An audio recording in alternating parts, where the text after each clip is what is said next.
오늘 이제 누가복음 4장 마지막 부분입니다. 지난주에 어떤 말씀이 있었는지 기억나십니까? 너무 무리가 될 수도 있겠죠. 지난주에 예수님이 이제 배척당하셨죠. 회당에서 복음을 전하셨는데 사람들에게 배척당하는 그런 장면. 예수님이 이사야 말씀을 통해서 어떤 말씀하셨죠? 희년을 선포하셨죠. 그 희년이 예수님에 의해서 이루어졌다. 이제 다 너희 해방되었다. 기뻐하라. 그런 사람들은 예수님을 오히려 이 나사렛 출신이라는 것, 너희가 나사렛에서 자랐던 이 예수님 누구 아들인 줄 알죠? 이런 아주 사소한 이유로 인해서 예수님을 배척합니다. 예수님 말을 듣지도 않죠. 그때 예수님은 사르밧 과부 이야기, 성경의 말씀이죠. 그리고 나아만 장군, 다 이방인들인데 이들의 예를 들어가면서 그들의 완악함을, 배척함을 경고하셨습니다. 그래도 그들은 회개했습니까? 안 했죠. 회개를 안 해요, 이들이. 오히려 예수님을 끌고 저기 절벽으로, 낭떠러지로 끌고 가서 떨어뜨려 죽이려고 합니다. 그래도 하나님은, 예수님은 때가 되지 않았기에 그들이 건드릴 수 있는 분이 아니죠. 거기까지가 이제 지난주의 말씀입니다. 이 말씀을 통해 우리는 우리가 이렇게 거부하지 않고 예수 믿은 게 얼마나 감사한지, 그죠? 감사하죠. 우리는 배척하지 않았습니다. 그리고 우리가 예수님 때문에 이미 희년을 살아가고 있다. 희년이 우리 가운데 선포되었다. 이것을 믿음으로 누릴 수 있다는 것도 알게 되었습니다. 그리고 우리가 때로는 배척당한다 할지라도 우리가 복음을 전하며 계속 살아야 된다. 이러한 것들을 지난주에 생각했습니다. 오늘 본문에는 조금 더 다이내믹한 일들이 벌어집니다. 예수님께서 회당에서 가르치시는데 귀신을, 그것도 더러운 귀신이에요. 이 더러운 귀신이 어떻게 더러운지를 한번 나중에 살펴보겠습니다. 맨날 더러운 귀신이라는데 왜 귀신이 더러운가? 안 씻어서 그런가? 이제 회당에서 이제 귀신을 쫓아내시죠. 더러운 귀신을. 그리고 시몬의 장모의 그 열병을 고쳐주시고 뿐만 아니라 온갖 병자들을 고쳐주시는 장면이 오늘 본문에 기록되어 있습니다. 그래서 그냥 읽으면 쑥 지나가는, 예수님 고쳤구나, 대단하시네, 이렇게 넘어갈 수도 있는 장면인데, 이 말씀을 자세히 살펴보면서 우리에게 주시는 그 말씀들을 깨닫고 큰 은혜를 누렸으면 좋겠습니다. 먼저 말씀을 좀 살펴보면 31절에 보시면 갈릴리의 가버나움 동네에 내려오서, 지금 이 동네가 갈릴리의 어떤 지역이구나, 가버나움이구나, 내려오셨죠. 왜 내려오다는 이런 말들을 자꾸 쓰냐면 그 산악 지역이에요.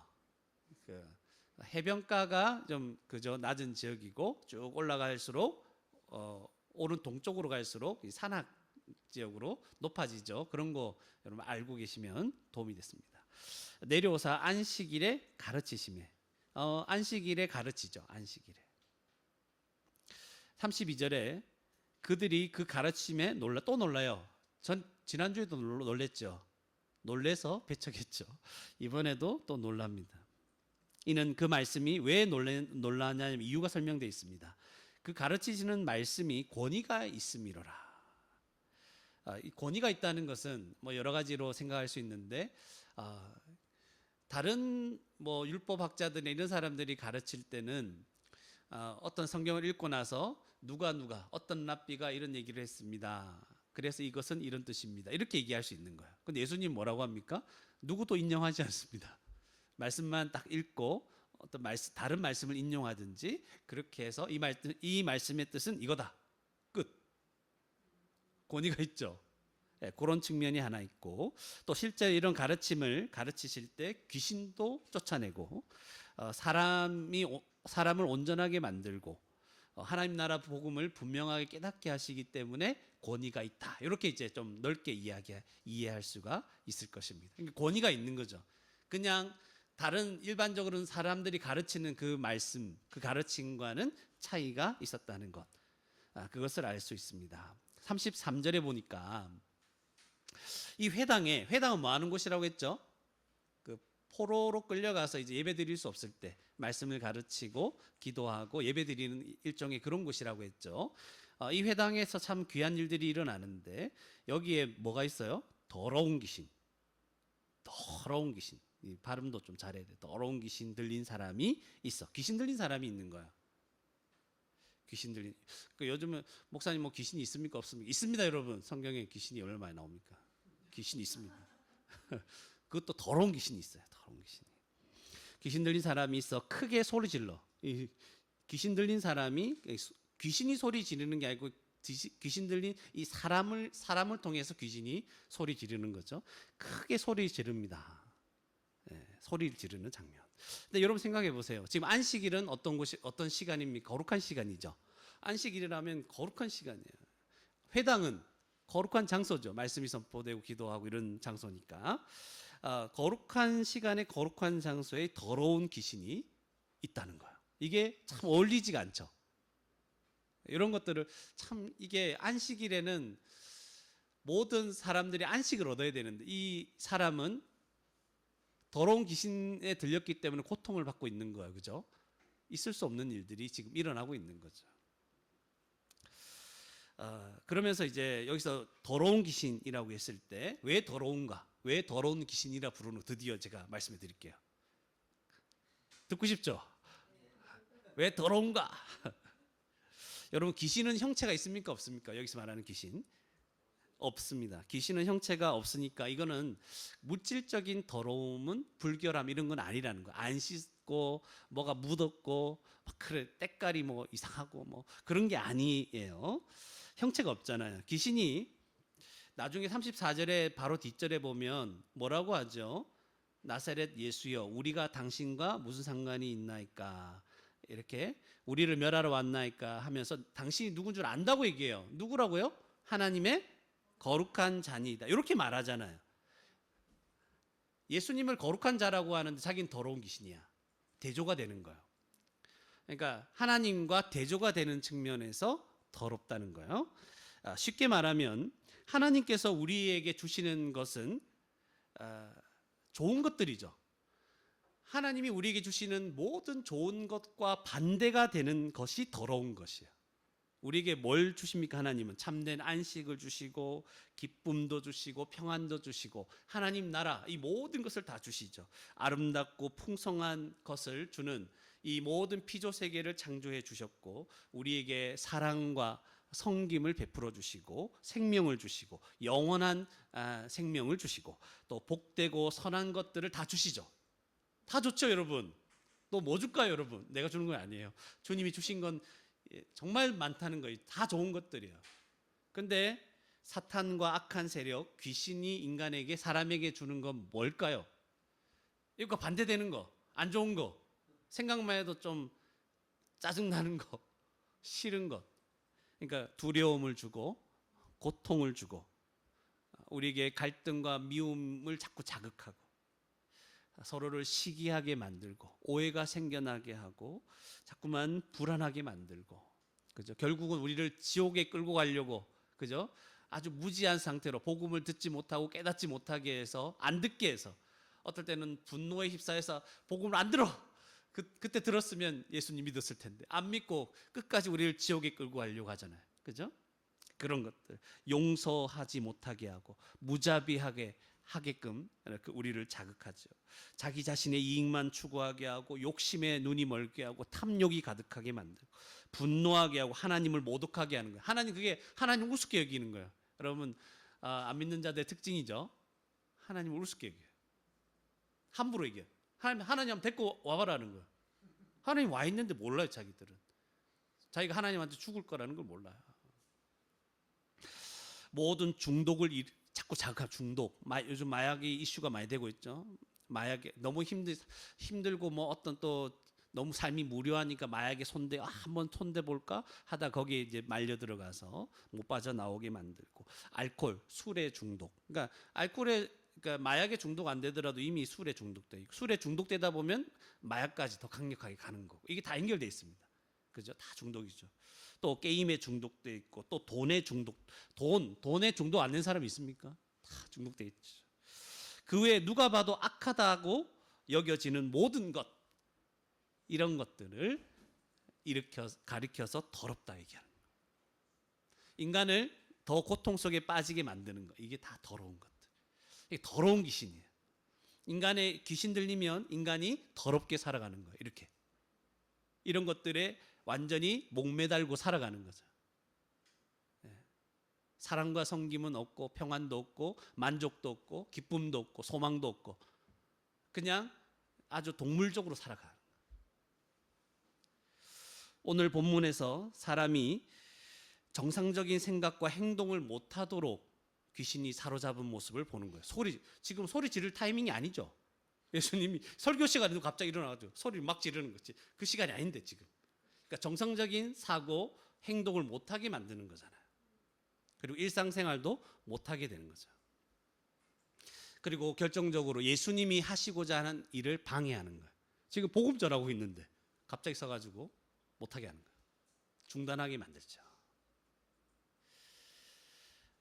이게 이제 더러운 귀신입니다. 더러운 귀신이 하는 역할이죠. 왜 더러운 귀신이 그런데 이렇게 활동하고 있을까? 귀신이 활동하고 있습니다, 여러분. 이걸 알려면 좀 제가 설명을 해야 돼요. 이게 오늘 중요한 부분입니다. 하나님 나라의 개념을 조금 다시 생각하셔야 돼요. 좀 쉽게 한번 얘기해 볼게요. 하나님 나라의 개념. 여러분, 하나님 나라가 처음 창조됐을 때 생각해 보세요. 하나님이 창조했잖아요. 하나님 다스리잖아. 통치하시잖아. 그러니까 모든 피조 세계와 피조물들이 그 순간에는 하나님께 다 순종하고 있는 상태죠. 그래서 복과 안식을 누리는 상태. 이게 처음 상태인 거야. 그죠? 그런데 창세기 3장의 타락의 사건이 일어나잖아요.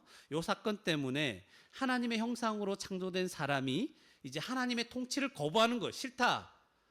하나님의 뜻대로 살아가는 거 싫다. 내 마음대로 살겠다. 우리 전부 다 어릴 때 한 번씩 다 해본 거 아니에요. 나를 내버려 두라. 내버려 두라. 내버려 두라. 근데 그게 진짜 100% 진실은 아니죠. 내버려 주면 진짜 자기 혼자 알아서 먹고 살아야 되는데 밥은 달래. 밥은 줘야 되고 뭐 사줄 건 사줘야 되고 뭐 해줄 건 다 해줘야 되면서 내버려 달래. 그런 게 어디 있어요. 비겁한 거지. 여튼 그래서 하나님의 통치를, 하나님이 나를 통치하는 분이 아니다. 통치를 거부하여서 하나님 나라에서 쫓겨났죠. 그러니까 모든 그동안 받았던 복과 안식을 다 잃어버린 거예요. 거기에 이제 사람을 유혹했던 사탄이, 뱀을 통해 유혹했던 사탄이 이제 그 죄와 사망 아래 거하는 이 사람 배후에 역사하기 시작하는 거야. 이 뒤에 역사합니다. 그래서 육체와 마음에 원하는 것을 계속하면서 마음대로 죄짓고 살아가도록 계속해서 유혹하고 자극하고 죄의 지배당한 사람을 좌지우지하는 거예요. 이런 사건이 지금 과거에 일어난 거예요. 그 이후로 계속 그런 삶이 일어나고 있습니다. 이렇게 어떻게 얘기할 수 있을까? 성경에 나와 있는 거죠. 오늘 제가 프린트물을 여러 구절은 아니라서 프린트는 하지 않았는데 성경책 한번 찾아보세요. 에베소서 2장 2절 3절. 에베소서 신약 성경이죠. 마태, 마가, 누가, 요한, 그다음 뭐예요? 갑자기 기억이 안 나네. 사도행전, 로마서, 고린도 전후, 갈라디아서, 에베소서 이렇게 되죠. 갈라디아서, 우리가 수련회 본문이 갈라디아서인데 갈라디아서 다음이에요. 에베소서 2장 2절 3절인데요. 제가 한번 읽어드릴게요. 그때 너희는 그 가운데서 행하여 이 세상 풍조를 따르고 공중의 권세 잡은 자를 어떻게 했다고요? 따랐으니 곧 지금 불순종의 아들들 가운데 역사하는 영이라. 그러니까 예수님 믿지 않을 때 마귀가 어떻게 죄인들 위해 역사하고 있죠. 그래서 3절에 보면 전에는 우리도 다 그 가운데서 우리 육체의 욕심을 따라 지냈다는 거예요. 그러니까 사탄이 이 죄인들의 배후에서 그들이 죄의 지배를 받고 있는데 그들을 완전히 딱 붙잡고 있는 거예요. 그래서 그들이 지 마음에 원하는 대로 육체에 원하는 대로 육체와 마음에 원하는 것을 하여 다른 이들과 같이 본질상 진노의 자녀이었더니, 그러니까 결국 이렇게 마음껏 죄짓고 살도록 해서 하나님의 진노 가운데 머물게 한 거예요. 이 내용이 있는 거예요. 그래서 하나님은 이런 상태에 있는 이 인간들, 이 세상을 어떻게 하셨을까? 예수님을 통해서 십자가 죽음과 부활을 통해서 이 사람을 이 죄와 사망에서 구원해 주신 거예요. 그리고 사탄의 이 지배와 영향력에서도 벗어나서 온전한 자가 되게 하신 거예요. 그것이 하나님의 구원 계획입니다. 금방 읽은 에베소서의 상태에 있는 이 죄인들을 하나님께서 온전하게 만들어 주시는 거예요. 다시 어떤 상태가 되도록? 하나님께 순종하는 자가 되도록. 그래서 온전하게 된다는 말은 한마디로 간단하게 말하면 하나님께 드디어 하나님의 뜻에 순종하는 자가 된다는 말과 같다. 이렇게 얘기할 수도 있는 거예요. 그래서 예수 그리스도를 믿고 성령을 받은 자는 이제 하나님께 속하고 순종하는 자가 되는 거예요. 성도는, 교회는 이제 예수님과 연합해서 주님께 순종하기를 원하는 자가 됐어요. 맞죠? 날마다 주님 나를 좀 통치해 달라고. 그래서 주기도문에 뭐가 있어요? 나라가 임하시오며, 하나님 오늘도 나를 다스려 주십시오. 제가 순종하기를 원합니다. 이렇게 고백하며 기도하며 살아가는 자가, 넘어지기도 하지만 기도하며 살아가는 자가 바로 성도라는 것이죠. 즉 하나님 나라가 가까이 왔고 임했다는 말은 예수님으로 말미암아 사탄의 나라, 사탄이 지배하고 있었던 모든 것들이 깨어지기 시작했다는 거예요. 그리고 하나님 나라가 완성될 것이라는 사실을 말해주는 거예요. 그 현상 중에 대표적인 것이 뭐라고요? 귀신이 쫓겨나가는 거예요. 그래서 예수님이 오셨을 때 귀신 쫓아내는 거예요. 그리고 질병, 이 질병도 사실은 하나님 나라에서 쫓겨나서 안식을 잃어버렸기 때문에 죄와 사망 아래 있는 하나의 현상이죠. 고쳐주셔서 하나님 나라가 임했음을 보여주시는 것입니다. 그래서 이제 하나님의 통치를 받기 시작하고 하나님께 순종하려고 하는 사람들이 생겨났다는 것은 무슨 말입니까? 하나님의 나라가 이 땅을 꿰뚫고 들어왔다는 거예요. 그런데 아직 세상 사람들은 몰라. 사탄의 지배 아래 있는 자들은 몰라, 이게 하나님 나라가 왔는지 안 왔는지. 그러나 예수님을 믿은 자들은 하나님의 나라, 하나님이 우리를 통치하고 있다는 것을 안다는 거예요. 그래서 사탄이 우리 가운데, 귀신이 물러나고 우리는 정신이 온전해지는 거예요. 하나님 뜻이 무엇인지 알기 시작하는 거예요. 와, 내가 이렇게 살면 안 되겠다. 알기 시작하는 거죠. 이해가시죠? 그래서 이 얘기를 하는 거예요. 그래서 회당에서 더러운 귀신 들린 사람이 있어 크게 소리 질렀다. 그러니까 더러운 귀신이 왜 활동하느냐, 이런 얘기를 했을 때 지금 어떤 상태죠? 하나님 나라가 완성되지 않은 상태죠. 하나님 나라가 이미 왔지만, 근데 이 귀신들이 활동하는 것들은 인간이 죄 가운데 빠졌기 때문에, 죄인이 되었기 때문에, 죄와 사망 아래 있기 때문에 이 세상이 그런 가운데 있는 거예요, 여러분. 그래서 아직 하나님의 허락하심 하에 아직도 활동하고 있는 겁니다. 근데 형체가 있다 없다? 없다. 근데 그 귀신이 하는 것들은 더러운 짓이다. 하나님의 거룩한 것과 반대되는 것들이다. 정리가 되죠, 여러분? 그런데 이제 34절에 보면 이 귀신이 좀 욕을 해야 되겠죠. 이 귀신 새끼가 이제 예수님을 도발하죠. 나사렛 예수여, 우리가 당신과 무슨 상관이 있나이까. 그러니까 예수님이 회당에서 오니까 예수님 말씀에 권위가 있다고 했잖아요. 이 귀신은 견딜 수 없겠죠. 예수님, 나와 무슨 상관이 있나이까. 그러면서 여러분 중요한 말을 하나 합니다. 우리를 멸하러 왔나이까 하는 거예요. 그러면서 뭐라고 하냐면 고백을 하죠. 나는 당신이 누구인 줄 안다고 하면서 하나님의 거룩한 자니이다. 이거는 바른 말 하죠. 또 나중에 또 살펴보기로 하고, 여기서 우리를 멸하러 왔나이까. 이게 무슨 말일까요? 두 가지로 이게 생각할 수 있습니다. 하나는 이 우리가, 이 우리니까 귀신들이 하나인가? 여러 명이 될 수 있는 거죠. 여러 명이라 할 수, 귀신들이 여러 새끼들인 거예요. 여러 새끼들 귀신들이. 그래서 우리 악한 귀신들을 멸하러 왔습니다. 이렇게 얘기할 수 있겠죠. 근데 이게 이 우리가 어떻게 생각할 수 있냐면 귀신 들린 사람과 귀신 이렇게 해서 우리가 될 수 있는 거예요. 이해갑니까? 그러면 이게 무슨 말이냐면 예수님 지금 나 쫓아내려고 합니까? 내가 이제 나가야 될 텐데 예수님 지금 이러시면 이 사람도 함께 멸망할 텐데 괜찮나요? 이런 얘기예요. 그죠? 여러분 잠 깨라고 지금 조명이 번쩍번쩍한 거예요. 그런 거예요. 협박하는 거죠. 나 건드리면 이 사람도 온전치 않을 건데 같이 망할 건데 괜찮습니까? 내가 그냥 나가겠습니까? 이런 거예요, 이런 거. 약간 협박성이죠. 예수님은 그 사람을 온전하게 하실 건데, 이러면 내가 나갈 때 그냥 안 나갑니다. 이거 다 망함. 사실 여러분 귀신 들린 사람이나 뭐 이런 사람들은 그 사람 자체가 굉장히 망가져 있잖아요. 지금 들어와 있는 자체가 망가져 있는데 뭐죠? 그리고 자기가 이제 귀신 들린 상태에서 뭐 약간 그런 사람들, 무당 같은 사람도 있잖아요. 자기가 종교를 바꾸거나 예수 믿으면 죽을 거라 생각하잖아요. 그 신이 나를 가만히 놔주지 않을 거라 이런 생각을 많이 하죠. 그냥 한간에 떠도는 말로. 그런 걸 생각하시면 좋을 것 같아요. 이 사람도 함께 멸하기를 원합니까? 이런 거예요, 약간. 근데 다음 구절 35절에서 이게 어떤 뜻이었는지를 조금 더 명확하게 해줍니다. 예수께서 꾸짖어 이제 막 뭐라는 거죠. 혼나야 되는 거죠. 귀신을 꾸짖을 수 있는 분은 예수님밖에 없습니다.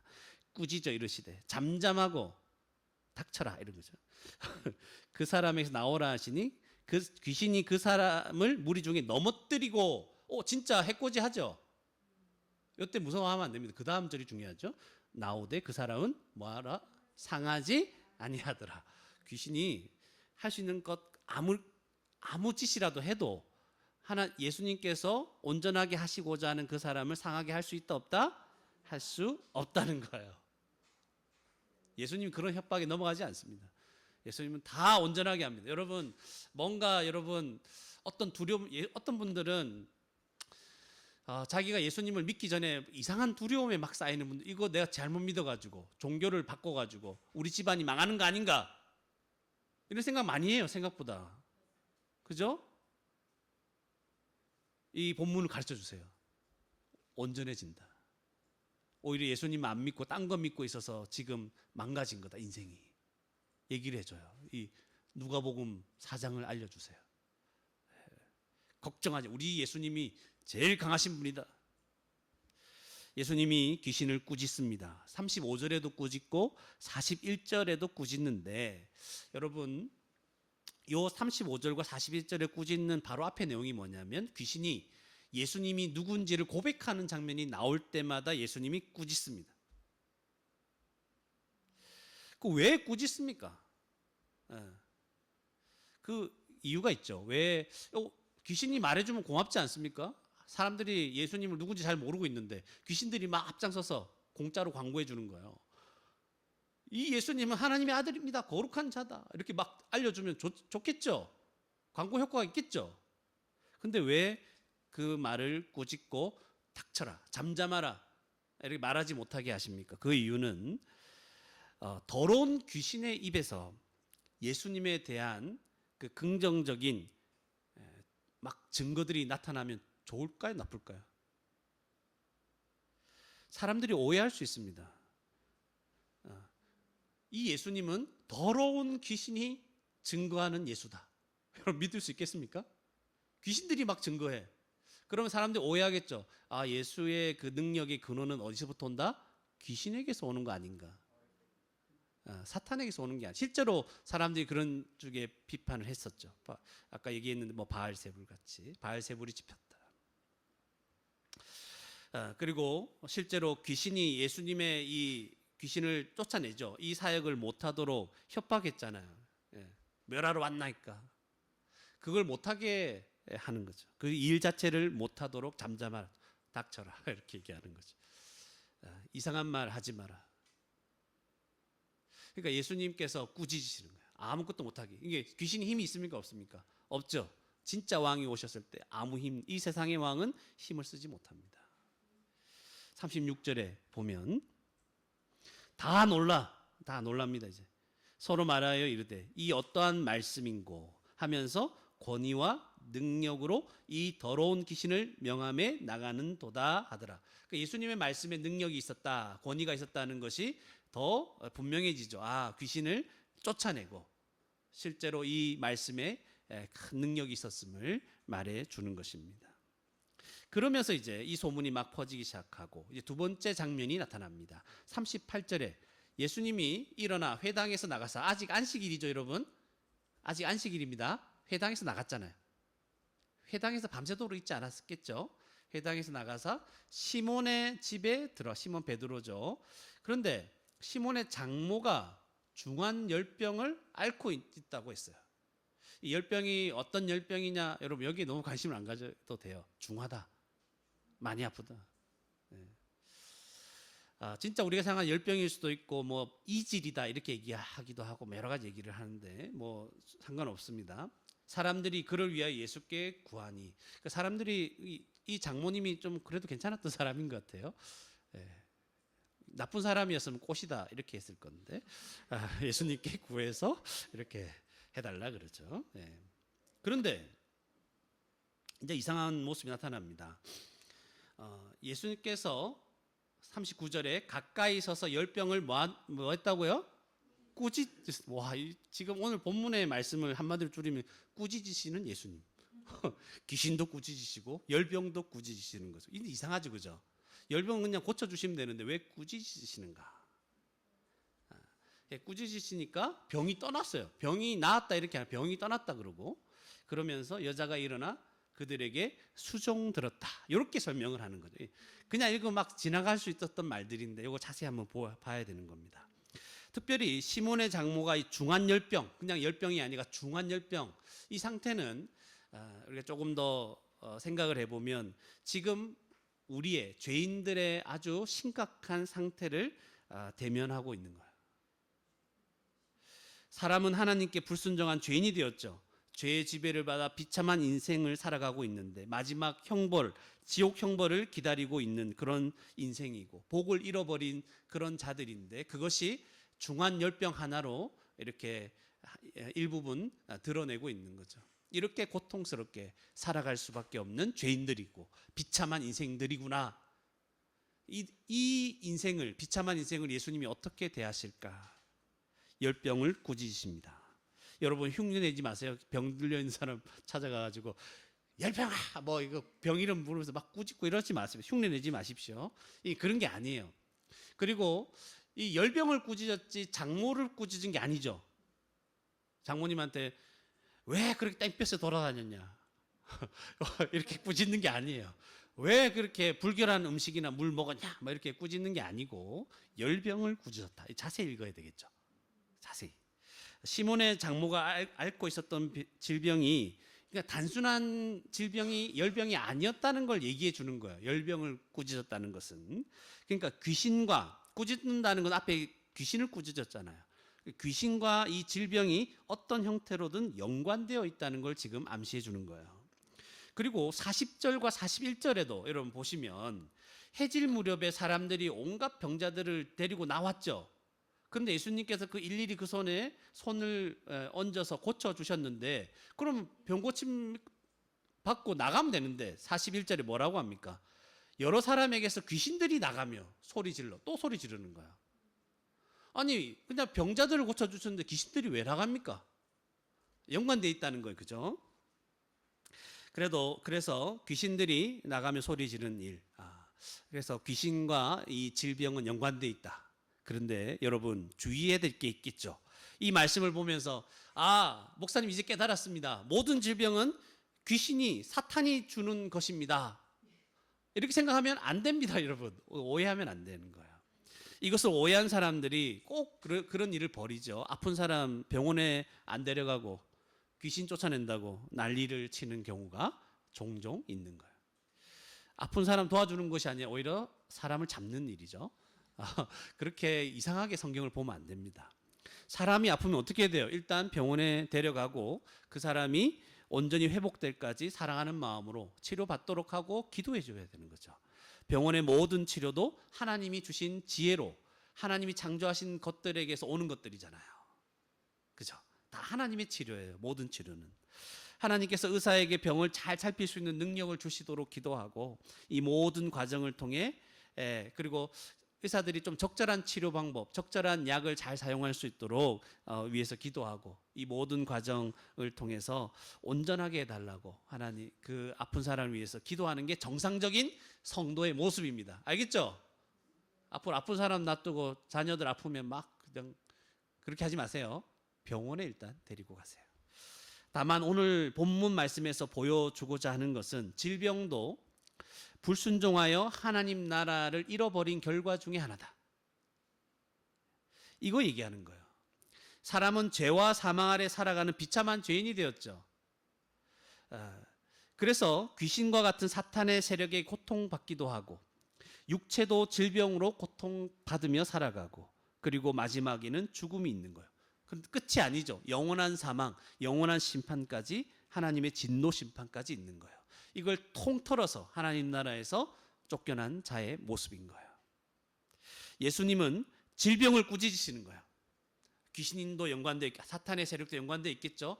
죄로 말미암아 타락한 이 세상을 얘기하는 거예요. 꾸짖으시며 이 죄와 사망 아래서 사람에게 고통을 주는 모든 것들을 쫓아내시는 거예요. 귀신도 쫓아내시고 그 질병도 쫓아내시고 고통을 주는 모든 것을 다 쫓아내시고 그를 온전하게 하시는 것입니다. 예수님이 보여주시는 이 하나님 나라의 온전함은 단순히 육체적인 건강만을 의미하는 게 아니라는 거. 질병은 그냥 하나님 나라에서의 그 온전함은 야, 너 건강하게 살아라 이게 아니에요. 그것만이 아니라 영적인 온전함, 정신적인 온전함, 육체적인 온전함, 모든 건강과 회복을 의미하는 것입니다. 물론 우리가 살아가는 이 땅에서는 이게 완전하게 됩니까? 안 됩니까? 안 됩니다. 여러분도 다 병에 걸렸죠? 코로나 우리 한 번씩 다 했죠? 코로나. 이거 귀신이 준 게 아니에요. 그렇게 따지면 우리 다 귀신이 한 번씩 들린 거게.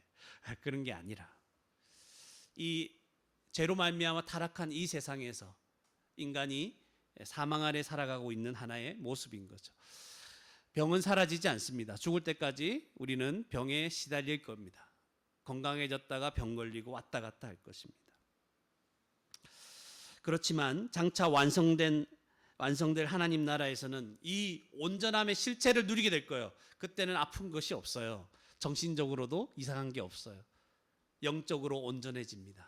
거룩하고 의롭고.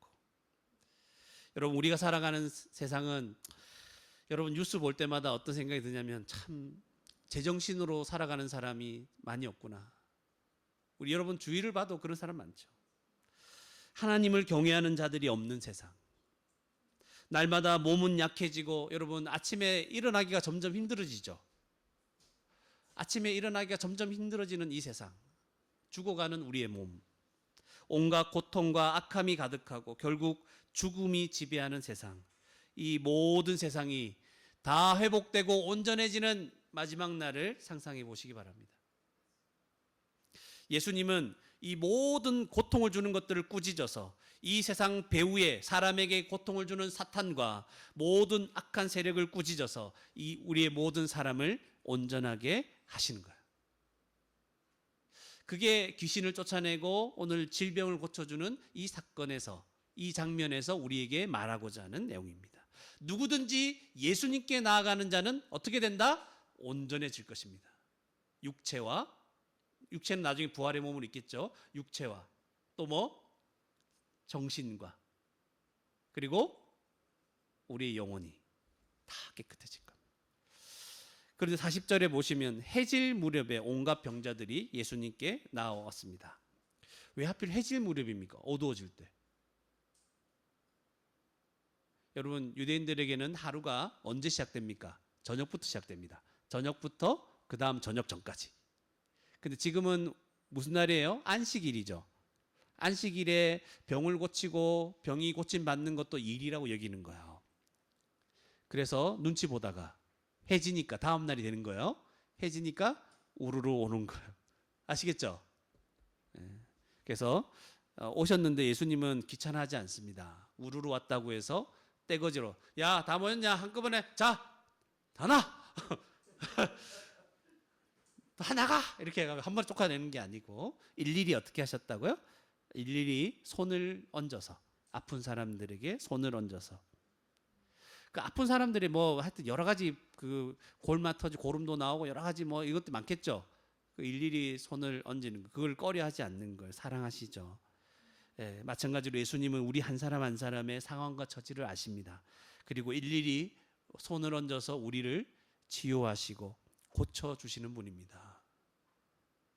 아무개야 누구야 힘들었지 막막했지 그때 고통스러웠지 네가 예전에 한 행동 때문에 후회를 많이 했지.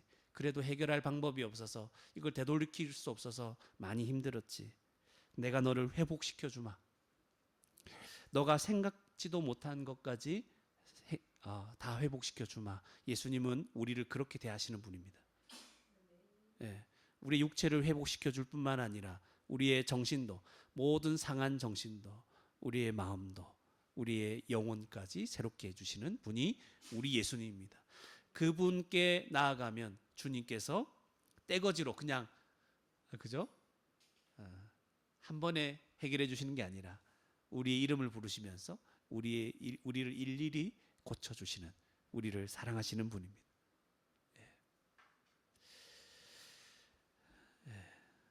여러 사람에게서 귀신들이 나가는 일이 41절에 또 벌어진 겁니다. 온전해지는 거죠. 42절에 날이 밝음에 한적한 곳에 가셨습니다. 밤새도록 많은 사람을 고쳤다는 것을 일일이 했으니 그죠? 많은 사람을 고쳤다는 것을 알게 될 겁니다. 왜 한적한 곳에 가셨을까? 그죠? 지겨워서? 너무 힘들어서? 그런 게 아니겠죠. 이제 기도하러 가셨을 것이고 기도한다는 것은 하나님의 뜻을 생각하고 하나님과 교제하는 것이고 또 자기가 가야 할 길을 이제 잊지 않는 거예요. 십자가의 길을 간다는 거. 자기가 왜 이 땅에 왔는가를 다시 생각하는 거예요. 우리에게도 이런 시간이 필요합니다, 여러분. 내가 이 지금 왜 살고 있는가? 왜 내가 여기에서 가정에서 이렇게 내가 섬기고 있고 또 이 교회에 왜 나오고 있고 또 내가 사회생활 왜 하고 있고 이거 방향을 잃어버리면 안 돼요, 여러분. 기도하면서 말씀 보면서 하나님이 왜 나를 여기 두셨는가를 잊지 말아야 됩니다.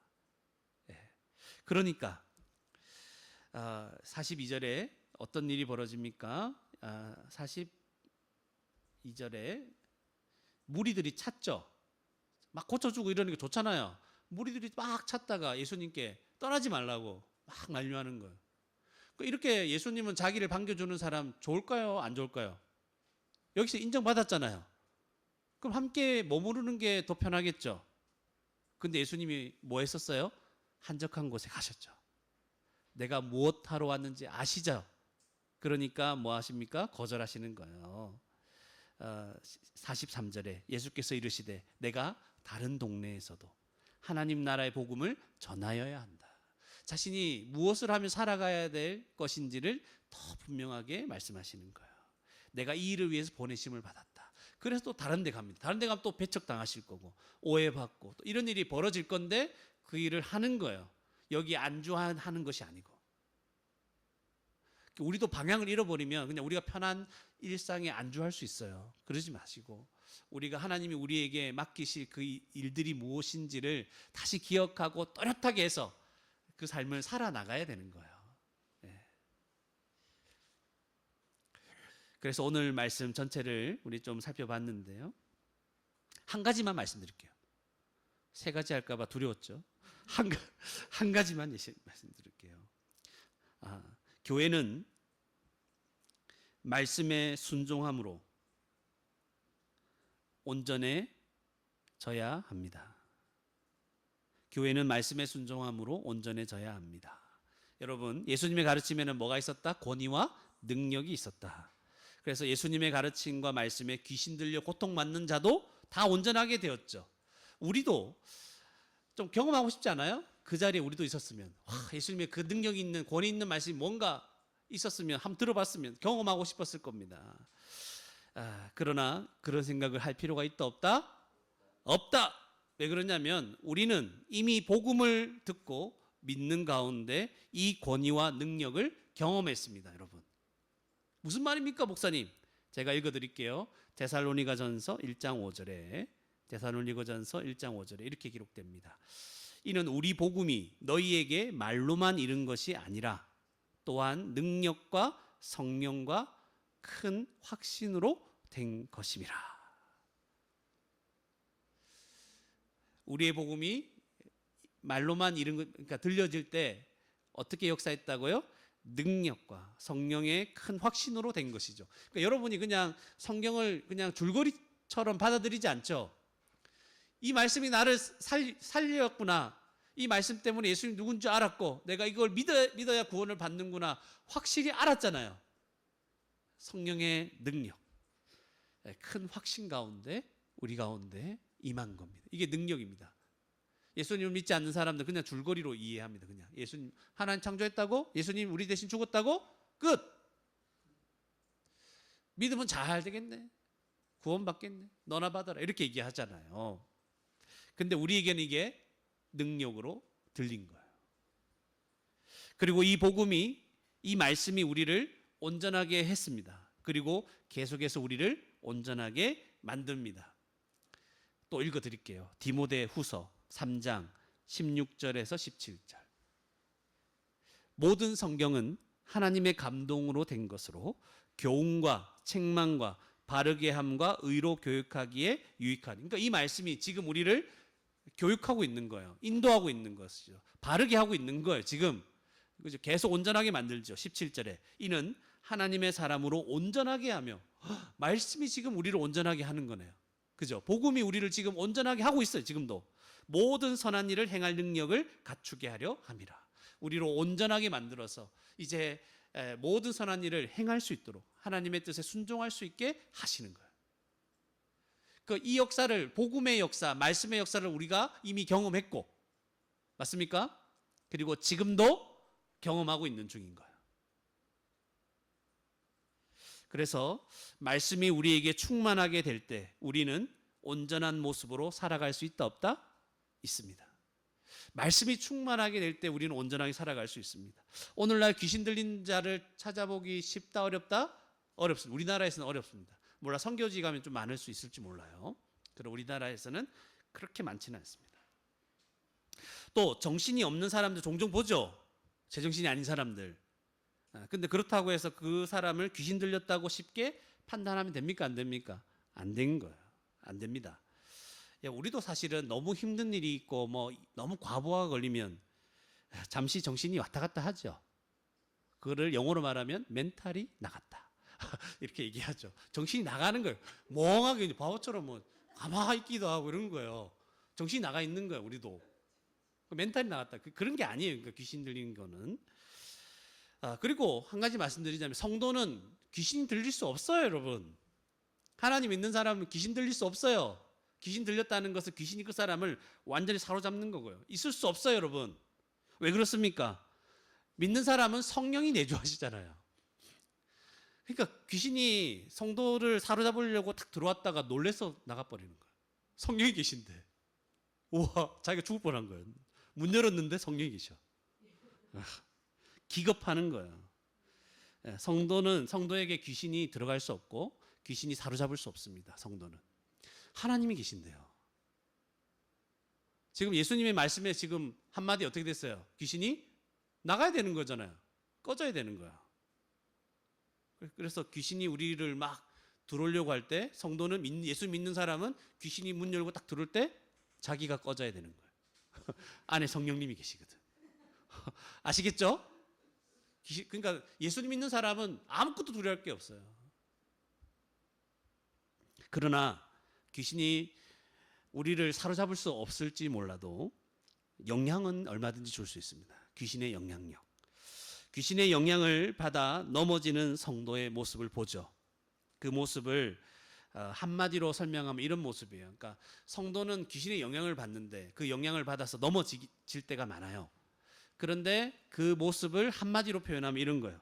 하나님의 뜻을 가볍게 여기고 불순종하는 모습. 이게 그냥 귀신의 영향력 아래에서 넘어진 모습이에요. 뭐라고요?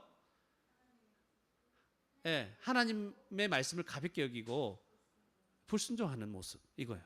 그러니까 욕심과 탐욕에 눈이 멀어서 잘못된 선택을 하게 되는 경우, 악한 일들이 즐거워 보여서 그 일들을 자기도 막 계획하는 경우, 어떤 사람을 미워하고 용서하지 않으려고 하는 경우, 섬기고 희생하는 것 이게 손해 본다고 자꾸 생각이 들고 이기적인 모습으로 막 살려고 하는 거, 말씀을 귀하게 생각하지 않고 말씀을 알아가려는 마음이 자꾸만 약해지기 시작하고 말씀대로 적용하고 순종하지 않으려고 하는 것. 그러니까 항상 이런 거죠. 이 말씀대로 내가 살지 못하는 이유를 발견하려고 애를 쓰는 거예요. 그리고 하나님과 사람들 앞에서 막 변명하는 거죠. 내가 이렇게 살지 못하는 이유는 이렇습니다. 이런 것들이 다 영향을 받아 넘어지는 모습이에요. 특별히 신앙이 어릴 때 또 우리 자녀들은 많이 넘어지죠. 많이 넘어져서 말씀에 순종하지 않으려고 하고 거부하고 지멋대로 살려고 하고 막 이런 모습들이 많이 보이잖아요. 어른도 마찬가지 사실은. 이런 것들이 다 무슨 영향력? 귀신의 영향력. 구원받았다 할지라도 그렇게 될 수 있는 거예요. 그런데 성도는 어느 순간순간마다 변합니다. 귀신의 영향력, 사탄의 세력들의 영향을 받아 살다가 어느 순간 말씀을 깊이 깨닫게 되면 온전한 모습으로 싹 바뀌는 거예요. 귀신이 떠나가는 거하고 비슷한 거예요. 귀신이 들어온 적은 없어요. 근데 떠나가는 모습과 비슷합니다. 그래서 아까 말했던 이런 삶을 살았던 걸 막 후회하기 시작합니다. 그래서 회개하죠. 회개합니다. 정신이 맑아집니다. 하나님 뜻대로 살고자 하는 마음이 속에서 막 솟아나는 거예요. 말씀이 들어오면 이 말씀은 우리를 자꾸 온전하게 만드는 거예요. 아까 그랬죠. 성경이 우리를 온전하게 한다고. 우리가 자꾸 정신도 온전해지고 영혼도 온전해지고 모든 것이 온전해지기 시작하는 거죠. 하나님의 뜻과 영광을 위한 결정을 하게 되고 희생하고 섬기는 삶을 살아가야 되겠다 이런 마음이 생기고 이때 온전해지는 거예요. 말씀이 들어와서. 말씀만 들어오면 능력의 말씀만 들어오면 우리는 온전해집니다. 집중해서 말씀을 연구하고 기도하면 절망적인 현실에 살아가다가 갑자기 소망이 막 차오르기 시작합니다. 나를 끈질기게 괴롭혔던 문제들이 더 이상 고통스럽게 여겨지지 않습니다. 이상하게 내 상황은 변하지 않았는데도 기쁨과 감사가 찬양이 흘러나오기 시작합니다. 그동안 성경 말씀이 나와 거리가 좀 먼 동화 같은 이야기처럼 들렸다가 갑자기 말씀이 쑥 들어오니까 말씀이 한자 한자 다 믿어지는 거예요. 다 믿어지고 소망이 되는 거예요. 네. 그래서 우리가 말씀으로 충만하게 되면 온전해집니다. 이걸 위해서 우리는 우리 자녀들에게도 말씀을 가르치려고 하는 거예요. 막 거부하고 있지만 그렇지만 우리가 할 수 있는 만큼 가르치고 깨닫게 해주려고 질문도 받아주고 가르치고 어떻게든 하는 거예요. 말씀이 들어가면 그가 온전해지고 생각이 변화되고 하나님을 만나니까. 그거예요. 이번 여름 수련회가 바로 그런 시간이 될 것입니다. 여러분 인생에 좀 중요한 결정을 해야 될 순간들이 있습니까? 그런 일이 있다면 말씀이 충만한 이런 수련회 기간에 이런 결정을 하시기 바랍니다. 따를 때 결정하면 잘못된 결정할 때가 많아요. 은혜가 충만할 때 결정해야 돼요. 나 이제 평생 어떻게 살 것인지 하나님 앞에서 결단할 때 언제 결단하라? 이런 수련회 기간에. 그러니까 수련회 기간에 여러분이 결단할 거리를 모아 놓으세요. 모아 놓고 나 이제 이렇게 살겠다. 말씀을 듣는 가운데 기도하는 가운데 결정하세요. 아니면 여러분 이상한 결정을 해서 인생이 자꾸 이상하게 꼬입니다. 물론 하나님이 그 가운데서도 인도하지만 너무 고통스러운 시간들이 많아지는 거예요. 우리 모두 다 말씀으로 몸과 마음이 생각이 영혼이 온전해지는 시간이 수련의 시간입니다. 그래서 수련회에서는 사실은 모든 시간들이 행복한 시간들입니다. 사람 만나는 것도 좋고 뭐 다 좋습니다. 여전히 괴로운 일들이 있지만 그러나 주님의 은혜가 있습니다. 하나님 나라를 잠시 맛보고 경험하는 시간이 있죠. 말씀이 가득 차면 찰수록 모든 악한 귀신의 악한 세력의 영향력, 세상의 모든 악한 영향력들이 우리를 다 떠나가게 될 것입니다. 말씀으로 충만해져야 됩니다. 이게 우리가 살 길입니다. 이게 흐려지면 우리 전부 다 그 괴로워지고 이상한 생각과 잘못된 결정과 실수와 죄악들 뭐 이런 것에서 벗어나지를 못해요. 우리 아무것도 못해요. 여러분, 수련회는 일종의 심폐소생술과 같은 수술 시간과 같은 겁니다. 여러 가지 이유로 우리가 신앙이 식어버리고 또 이 마음이 움직이지 않는 이 우리의 신앙을 다시 불릴 듯하게 하는 은혜가 부어지는 시간이 수련회입니다. 그래서 사실은 수련회 이유가 중요합니다. 심폐소생술은 안 뛰는 걸, 거의 안 뛰는 걸 살려놓는 거잖아요. 그래서 다시 뛰기 시작한 이 심장을 더 잘 뛸 수 있도록 이제 잘 관리를 해 나가야 됩니다. 그래서 우리의 일상이 아무리 바빠도 뭐 해야 된다? 말씀이 풍성해질 수 있도록 노력해야 됩니다. 이거 포기하면 안 돼요. 지금까지 넘어졌다 하더라도 다시 붙잡아야 돼요. 우리 아무리 바쁘다 하지만 밥 먹죠, 여러분? 최소한 한 끼 이상 먹죠? 말씀을 안 봐도 그런 거예요. 그렇게 바쁜데 드라마는 보고 있는 거예요. 유튜브는 보고 있는 거예요. 이 시간 모으면 아마 성자가 됐을 거예요. 이 시간에 말씀 봤으면 우리 다 진짜 범접할 수 없는 사람이 됐을 거예요. 예, 여러분, 말씀이 우리 가운데 묵상되어질 수 있는 그런 방식으로 어떻게든 힘써야 됩니다. 말씀이 계속 묵상되어야 됩니다. 그래야 살아난 심장이 계속 뛰도록 하고 온전한 성도의 삶을 유지할 수 있습니다. 여러분, 그런데 교회가 바로 이런 삶을 살 수 있도록 하는 곳이죠. 디모데전서 3장 15절에 제가 읽어드릴게요. 하나님의 집, 교회를 얘기하는 것인데요. 이 집은 살아계신 하나님의 교회요, 진리의 기둥과 터니라. 교회는 어떤 곳이라고요? 진리의 기둥과 터다. 제가 앞에 무슨 말씀했습니까? 말씀으로 충만해지면 어떻게 된다고? 온전해진다고. 그런데 교회가 어떤 곳이라고? 이 진리, 말씀의 기둥과 터가 되는 곳이에요. 그래서 교회는 진리, 말씀을 선포하고 가르치죠. 말씀이 왜곡되지 않도록 보호하는 곳입니다. 그래서 우리는 교회에서 함께 선포되는 말씀을 배우고 각자 연구한 말씀을 가지고 서로 나누고 서로 말씀으로 권면하고 깨달은 말씀으로 교회를 섬기고 교회를 세워나가면서 자연스럽게 말씀으로 충만해지는 거예요. 그래서 교회에 속해서 우리는 함께 온전해지는 거예요. 교회에 속할 때, 말씀으로 제대로 서 있는 교회에 속하게 되면 함께 온전해지는 거예요. 그래서 함께 하나님의 뜻에 순종하며 살아가게 되는 거예요. 너무 쉽죠, 여러분? 한마디로 말하면 교회 생활 잘하면 끝이에요. 신앙생활은 너무 쉬워요. 교회 생활 잘하면 돼요. 그래서 교회에서 하라고 하는 것 순종하면서 하면 되는 거예요. 예배 참석하라고 하니까, 그죠? 예배 참석 우리 서약하잖아요, 그죠? 예배 참석하면 되고 집중해서 하면 되고 성경 공부 열심을 내고 공식적인 가르침 참석하고 뭐 강의 들으라고 하면 듣고, 그죠? 수련회 가고자 하면 가고, 갈 수 있을 때, 우리 언제까지 가겠습니까? 나도 늙으면 못 갑니다. 갈 수 있을 때 갑시다. 이게 마지막이 될 수 있을 수도 있어요. 그러니까 이 수련회 갈 수 있을 때 힘을 다 내서 가는 거죠. 온 힘을 다 내도 못 갈 때가 있을 거예요. 그러나 갈 수 있을 때 갑시다. 가서 은혜를 받아야 돼요. 기도하자고 할 때 하면 되는 거예요. 그리고 섬길 일이 있다고 하면 생각해보고 힘껏 내가 섬길 수 있는 부분 섬기면 되는 거예요. 그냥 하라고 하면 되는 거잖아요. 고민 안 해도 돼요. 네 하면 우리의 신앙생활은 네가 됩니다. 아름답게 변하는 거예요. 쉽죠? 그러니까 교회가 온전히 잘 서는 게 중요합니다. 그럴 때 말씀이 충만하게 되어 이 하나님 나라의 복음을 더 많은 사람들에게 증거할 수 있는 그런 교회가 되는 것입니다. 말씀을 마무리하겠습니다. 우리는 예수 그리스도를 믿음으로 귀신이 떠나간 자입니다. 맞습니까? 중한 열병이 고쳐진 자입니다. 예수님을 하나님의 거룩한 자, 아들로 고백하는 자입니다. 복음을 전해서 사람들을 온전하게 하는 자가 되었습니다.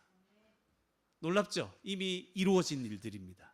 그러나 하나님 나라가 아직 완성되지 않았기 때문에 여전히 악한 이 세상의 영향을 받고 살다가 우리는 넘어질 수 있습니다. 그렇기 때문에 사랑 있는 교회로 우리가 이렇게 모인 것을 기억하면서 이 교회를 통해서 날마다 말씀이 충만해질 수 있도록 온전한 모습으로 변화되고 하나님께 순종하며 많은 사람들을 복음으로 온전하게 하며 살아가는 복된 저와 여러분이 되기를 바랍니다. 여러분, 여러 가지로 제가 좀 이렇게 여러분들이 여러 상황이 안 되니까 제가 조금 더 말씀을 더 강의도 하고 가르치려고 하는데, 다음부터 여러분들이 어떻게 해야 된다? 순종함으로 잘 힘을 내서 들으시기 바랍니다. 어떻게든 녹음도 하고 어떻게든 많이 이제 조금 더 가르쳐 보려고 합니다, 여러분. 예배 마치고 뭐 주일날 할 수도 있지만 다른 날 할 수도 있습니다. 온라인으로 들을 수 있도록 할 테니까 힘을 내봅시다, 여러분. 상황이 안 되면 녹화본 듣고 어떻게든 말씀 듣고 충만해질 수 있도록 애를 써봅시다. 괜찮습니까? 그러면 온전하게 이 세상을 살다가 주님을 만날 수 있을 것입니다. 함께 말씀을 생각하시면서 기도하겠습니다. 기도하실 때 하나님, 십자가 복음으로 비참하게 살아가던 죄인인 나를 온전하게 해주셔서 감사합니다. 감사의 기도를 드렸으면 좋겠습니다. 또 날마다 이 악한 세상, 악한 사탄의 세력에 영향을 받아 하나님이 기뻐하시지 않는 삶을 살아가는 나 자신을 보는데 하나님, 회개합니다. 회개했으면 좋겠습니다. 하나님, 교회를 통해 말씀으로 충만하게 해주십시오. 그래서 온전한 모습으로 더 살아갈 수 있도록 주님 도와주십시오. 기도했으면 좋겠습니다. 그리고 믿지 않는 사람들에게 하나님 나라의 복음을 전해서 그들도 우리와 같이 온전해질 수 있도록 하나님께 쓰임받게 해달라고 이 시간 말씀을 생각하시면서 함께 기도하시겠습니다.